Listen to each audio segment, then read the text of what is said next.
And now we come to the final deserving.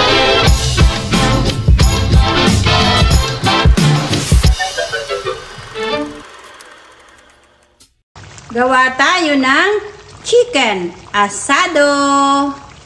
Good morning mga kamamsi ko dyan. Meron po tayo ditong 1 1/4 kilo ng 1 whole chicken. So maglagay tayo ng 1/4 cup na soy sauce, 5 cloves of garlic, 2 teaspoon na pamintang durog, 1 tablespoon na vinegar, and then saka natin haluin at saka natin timisin. Ayan, ganyan.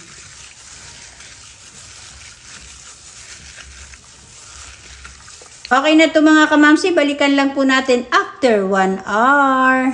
After 1 hour na na-marinate na natin ang ating manok. So, sinalang ko na yung ating kawali. Lagyan na natin siya ng oil. Start na tayo magluto mga kamamsi. Prituhin ko muna sandali yung ating 3 patatas na maliliit at 1 carrots. So, tanggalin na natin. Isunod na natin yung ating marinated na manok.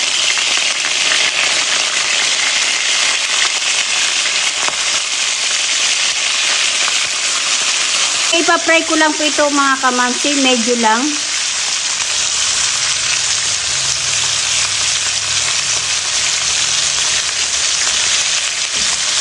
Okay na ito mga kamamsi. Tanggalin na natin at prituhin pa natin yung iba.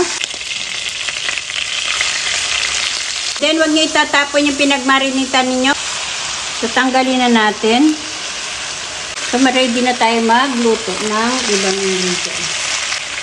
Mag-isa na tayo. Ilagay na natin yung 2 cloves of garlic. And then, 1 sibuyas. Then, ilagay na natin yung ating pagkamahal-mahal na kamatis. 2 po yan. 10 piso isa yan mga kamamsi. Grabe naman yung kamatis. Durugin yung mabuti yung kamatis. So, ayan, durog na yung ating kamatis. Maglalagay po ako ng 3 piraso na atay ng manok.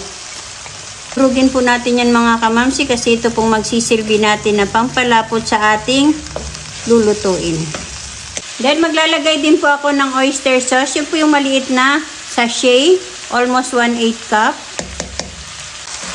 Then, halu-haluin lang po natin hanggang sa madurog yung ating atay.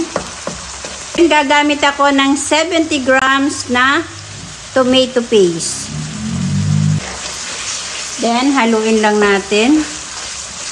Sarap niya, bango niya mga kamamsi. Naglagay tayo ng 3 piraso na dahon ng laurel. Then, seasoning. And then, lagyan na natin siya ng tubig. Bali, 1 1/2 cup na water ang inilagay ko. And then, ilagay na natin yung ating pinag-marinate ng manok. And then, haluin muna natin. And then, saka natin ilagay yung ating manok. Saka natin takpan, natayaan natin siya na kumulo ng kumulo.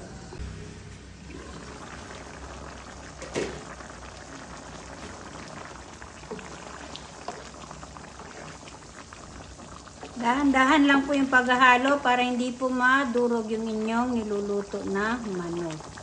So, i-check natin mga kamamsi. Wow, ang sarap na niyan. Maglagay na tayo ng asin. Depende na sa inyong panglasa. Then, maglalagay ako ng brown sugar. Optional po yan mga kamamsi, pero ako po iblalagyan ko po siya ng brown sugar na mga 1 tablespoon. Then, saka natin haluin ng malumanay.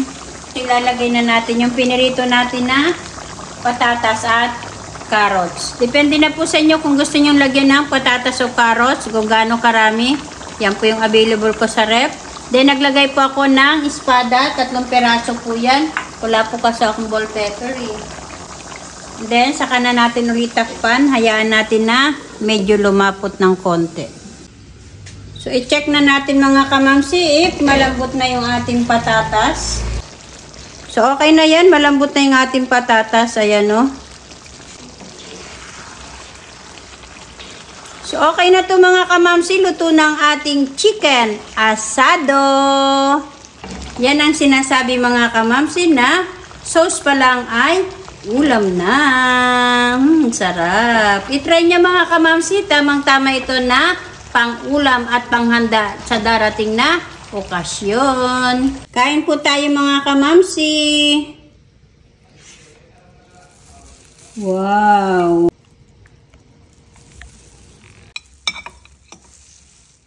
Kain po.